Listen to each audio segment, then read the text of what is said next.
এই আওয়ামী লীগের দোষদের সঙ্গে কারা হাত মিলিয়েছে সেটা আমাদেরকে বুঝতে হবে। জামাত যারা এক সময় দেশের মানুষকে হত্যা, পাকিস্তানের হাতে ধরিয়ে দেওয়া রাজাকার আলবদর হিসাবে নারী সমাজকে ধর্ষণ করে নারীদেরকে হানাদার বাহিনীর কাছে পৌঁছে দেওয়া যারা করেছিল, তারা আজকে মুখে সাধু সেজেছে ঠিকই। যে সরকারি আসুক যেন জনগণের সরকার হিসেবে প্রতিষ্ঠিত হয়। একটি ফ্যাসিস্ট সরকারের পতন যখন ঘটাতে পেরেছি, পালিয়ে যেতে বাধ্য হয়েছে, তারপরেও আমাদের আন্দোলন চলমান।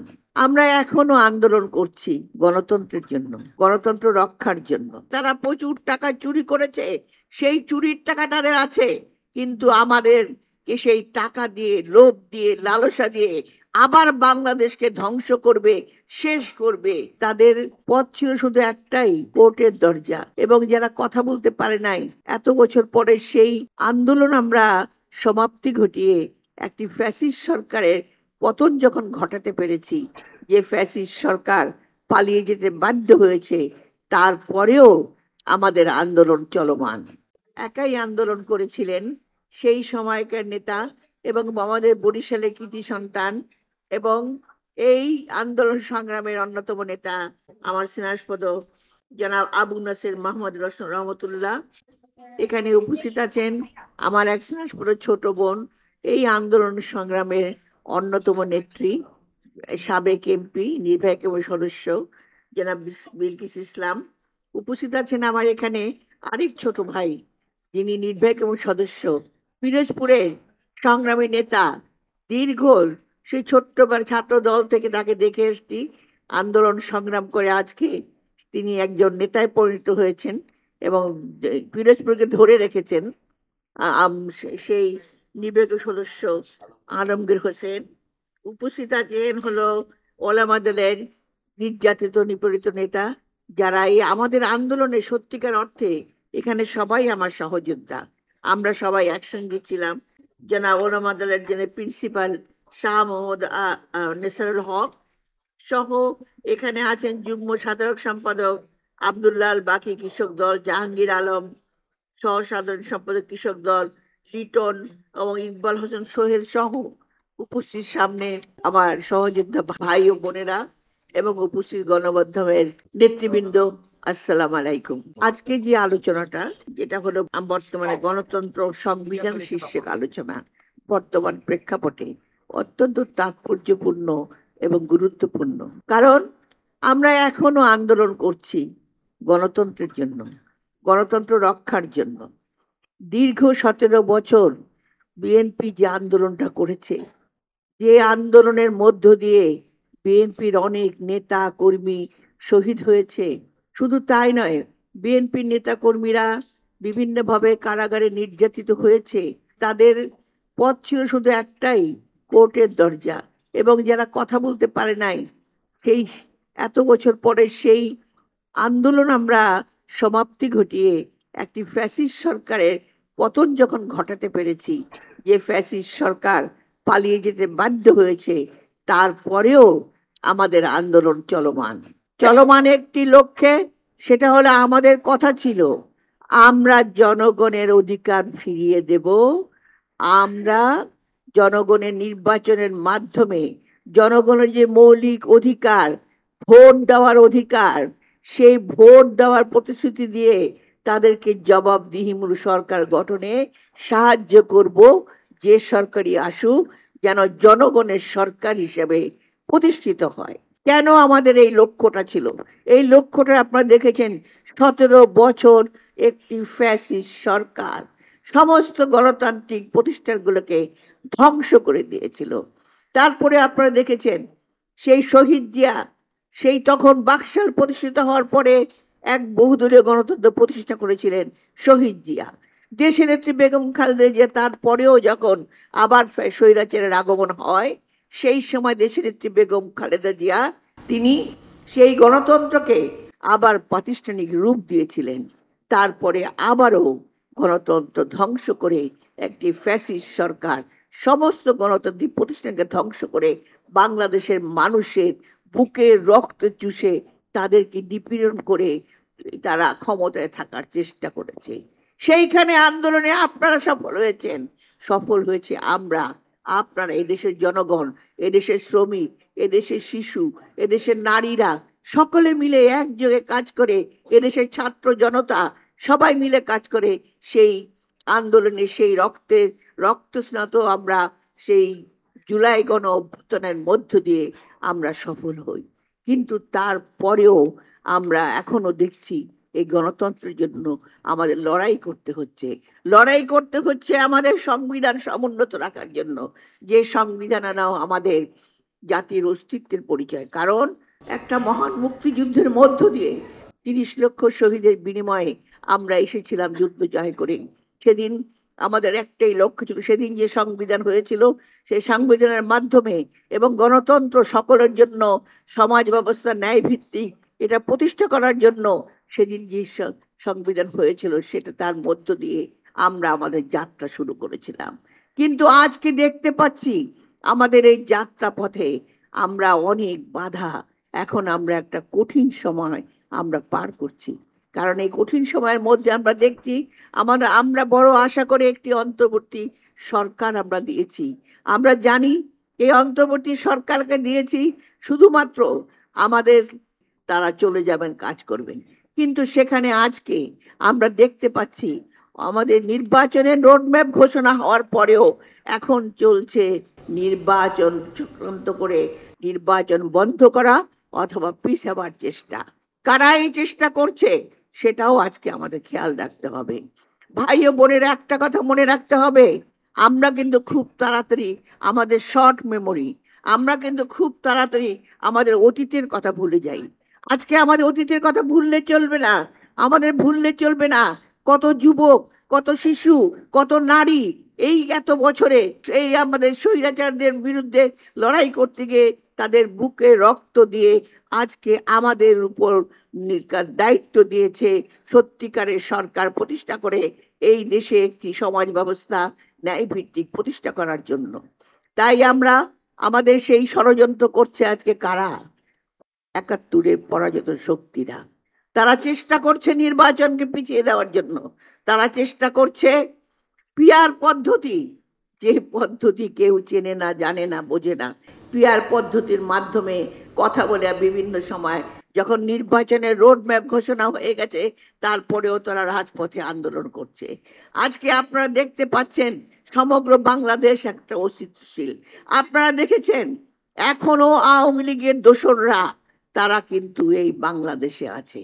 এই আওয়ামী লীগের দোসরদের সঙ্গে কারা হাত মিলিয়েছে সেটা আমাদেরকে বুঝতে হবে।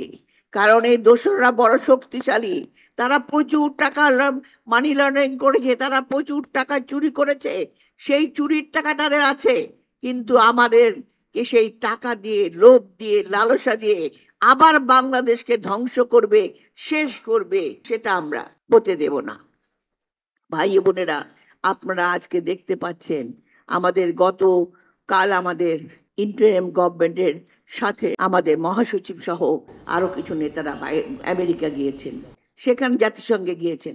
নিজের দেশের সম্মান ক্ষুণ্ণ করে চোরাগোপ্তা হামলা দিয়ে তারা চেষ্টা করছে তাদের কলঙ্কিত অধ্যায়টা আরেকবার পরিষ্কার করতে, আরেকবার জনগণের সামনে নিয়ে যেতে। তারা এখনো বিশ্বাস করে না যে তারা অন্যায় করেছে, এত রক্ত, এত কিছু, কিন্তু এখনো বললে বলে কোথায় আমার সোনার বাংলাদেশ তো সুন্দর ছিল। আজকে আপনারা দেখেছেন আমাদের যে তখনকার প্রধানমন্ত্রী, যিনি আজকে বিদেশে অবস্থান করছেন, তিনি আজকে ভারতে বসে এদেশের পিছনে নানা রকম ঝামেলা করছে, নানা রকম চক্রান্ত করার চেষ্টা করছে। তাই আজকে আমাদেরকে বলতে হবে, আমাদেরকে বুঝতে হবে, জনগণকে আমাদেরকে বুঝাতে হবে। আমরা বিশেষ করে বিএনপি সারা জীবন গণতন্ত্রের জন্য লড়াই করে, তিনি ঠিক এই রকম ভাবে যে দুঃশাসন আমাদের ছিল, যে ফ্যাসিস্ট সরকাররা যখন আমাদের বাংলাদেশের জনগণ যখন পাকিস্তানি বাহিনী যখন গণহত্যা শুরু করে, বিদ্রোহ ঘোষণা করে দেশকে স্বাধীন স্বাধীন মুক্তিযুদ্ধের ডাক দিয়ে দেশের স্বাধীনতা ঘোষণা দিয়ে তিনি সেই সময় দেশের মুক্তিযুদ্ধে লড়াই করেন এবং আমাদের শহীদ প্রেসিডেন্ট জিয়াউর রহমান সেই সময় দেশ স্বাধীন করেছিলেন। শুধুমাত্র দেশ স্বাধীন করে তিনি ব্যারাকে ফিরে গিয়েছিলেন। তারপর কি হয়েছিল আপনারা সব ভালো করে জানেন। এই যে আওয়ামী দোসর যারা সেই সময় ক্ষমতায় এসে দেশকে একটা দেশে অরাজকতা সৃষ্টি করে, বাকশাল সৃষ্টি করে, গণতন্ত্র ধ্বংস করে, মানুষের উপর নিপীড়ন করে বাংলাদেশকে শেষ করে দিয়েছিল। সেই সময় বাংলাদেশের সিপাহী জনতা আবারও শহীদ প্রেসিডেন্ট জিয়াউর রহমানকে ক্ষমতা নিয়ে আসার পরে তিনি মাত্র 3.5 বছরের মধ্যে গণতন্ত্র, বহুদলীয় গণতন্ত্র প্রতিষ্ঠা শুধু করেননি, বাংলাদেশকে একটি আত্মমর্যাদা জাতি হিসেবে তিনি বিশ্বের বুকে পরিচিত করিয়েছিলেন। সেই জন্য তাকে ষড়যন্ত্রের শিকার হয়ে দেশ থেকে চলে মৃত্যুর মুখে ঢলে পড়তে হয়েছিল, তাকে হত্যা করা হয়েছিল। এবং এরপরে দেশনেত্রী বেগম খালেদা জিয়া 9.5 বছর ফ্যাসিস্ট সরকার, স্বৈরাচার সরকারের বিরুদ্ধে গ্রামে গঞ্জে হেঁটে আবারও গণতন্ত্র প্রতিষ্ঠা করেন। তাই গণতন্ত্র রক্ষা করা হলো, রক্ষার কবচ একমাত্র বিএনপি। বিএনপি গণতন্ত্র রক্ষা করে। আমরা জানি গণতন্ত্র মানেই সবাই সব কথা বলবে, সবাই যার যার মতামত দেবে, কিন্তু এখানে একটি দেখা যাচ্ছে আজকে পিআর পদ্ধতির মাধ্যমে এটা আবার নিয়ে আসা। তার কারণ আমরা দেখেছি ইভিএম এর মাধ্যমে আমরা এক জায়গায় টিপলে চলে যাচ্ছিল আওয়ামী লীগের কোটায়। এইভাবে তারা ভোটের সিস্টেম করেছিল একবার, কিন্তু তারা পারেনি। আজকে পিআর সিস্টেমটা কি? পিআর সিস্টেম তো আমিও বুঝি না, বাংলাদেশের জনগণ বোঝে কিনা আমি জানি না। শুনেছি কোনো কোনো প্রতীক ছিল না, প্রতীক থাকবে না, দলের বিরুদ্ধে দলের দলকে ভোট দেবে। আমি জনগণ, আমি যদি আমার ভোটের অধিকার, আমি যদি আমার পছন্দ মতো লোককে ভোট দিতে না পারি, তবে সেই ভোট আমি কেন দেব? আমার তো ভোটের অধিকার রইল না। এই লক্ষ্যে তো আমরা এতদিন আন্দোলন করেছি, ভোটের অধিকারের মধ্য দিয়ে সত্যিকারের জনগণ সরকার প্রতিষ্ঠা করা। বিভিন্ন সময় আপনারা কাজ করেছেন, কাজও করে যাচ্ছেন। আপনাদের মনের মধ্যে এখনো একটা গণতন্ত্র রক্ষা হবে, আপনারা ভোটের মাধ্যমে সুন্দর সরকার পাবেন। কিন্তু আজকে যখন এই যে দেখা যাচ্ছে আমাদের যে জামাত, যারা এক সময় দেশের মানুষকে হত্যা, পাকিস্তানের হাতে ধরিয়ে দেওয়া রাজাকার আলবদর হিসাবে নারী সমাজকে ধর্ষণ করে নারীদেরকে হানাদার বাহিনীর কাছে পৌঁছে দেওয়া যারা করেছিল, তারা আজকে মুখে সাধু সেজেছে ঠিকই, কিন্তু তারা তাদের অতীত যে আদর্শ সেটা তারা ভুলতে পারছে না। তাই আজকে তারা আবারও ক্ষমতায় আসার জন্য আমাদের যে এতদিনের সংগ্রাম, এতদিন যে আমরা আন্দোলন করেছি, সেই আন্দোলনকে ধ্বংস করার চেষ্টা করছে নির্বাচন বন্ধ করে দিয়ে। তারা হয় পিছিয়ে দেবে, না হলে দেশে অস্থিতিশীল অবস্থা সৃষ্টি করবে। তাই কিন্তু বাংলাদেশি জনগণ, আপনারা বিএনপি এত বড় একটা দল, যে দল এইটা কখনো হতে দেবে না। নির্বাচন হবে, মানুষে ভোট দেবে, জবাবদিহিমূলক সরকার প্রতিষ্ঠা হবে, এটাই আমাদের প্রতিজ্ঞা। তাই আমি বলতে চাই ভাই ও বোনেরা, আগামী নির্বাচন সামনে, আমরা সবাই হয়তো অনেক কিছুই পাবো না, আবার অনেকে অনেক কিছু পাবো।